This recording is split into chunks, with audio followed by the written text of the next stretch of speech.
Бүгін осы Алматының құрметті азаматы ретінде атағын алдық. Мен мәслихаттың шешіміне, әкімнің шешіміне мыңда бір рахмет айтамын, алғысымды айтамын. Бізге үлкен абырой, алдымызда үлкен мақсаттар тұр. Соған байланысты енді мен Алматыда 50 жылдан астам оқып, жұмыс істеп келе жатырмын. Бізге қалаға деген еңбегімізді елеген шығар деп ойлаймын.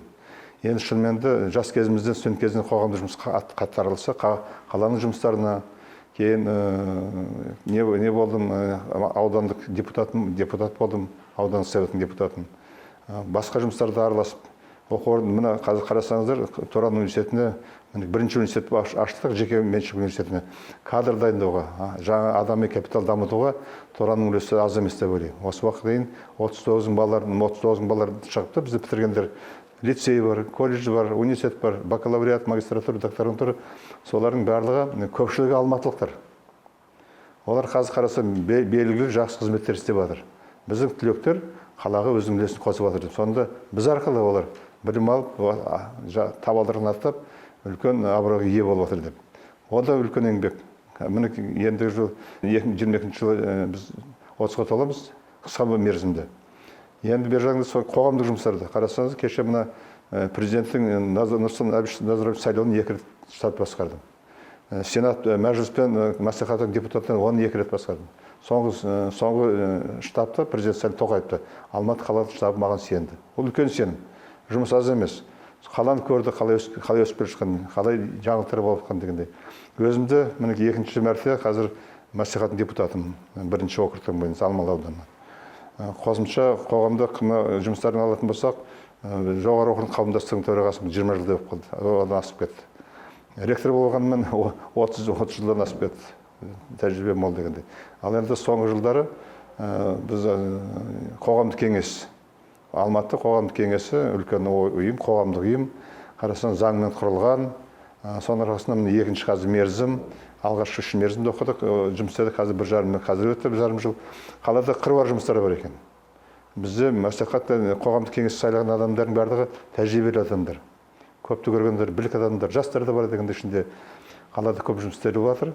Енді құрметті азаматтардың міндеті тек қана төрде отырып шай ішу емес, білек түсіп алып жұмысқа кірісу. Одан да бетер алдында тұрған міндеттер аз емес. Елдің алдында сөйлеп, өз бас жұмысын ұлғайтып дегендей, бет құстар деп атап отырмын. Бет құстардан кейін дұрысты ертең кім деп айтпасын дегендей, қалай дегендей.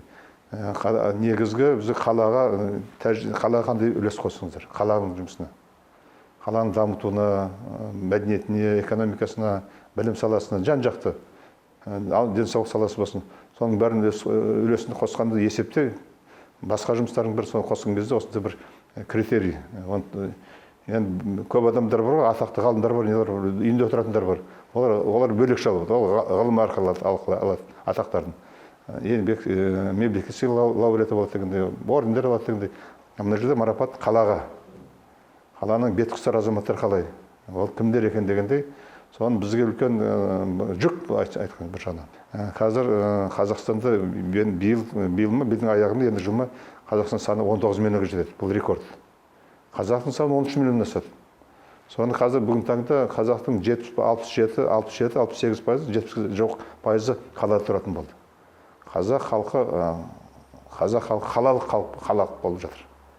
Ол қандай дәстүр? Қандай болу керек? Басым халық болғаннан кейін жауапкершілік мол.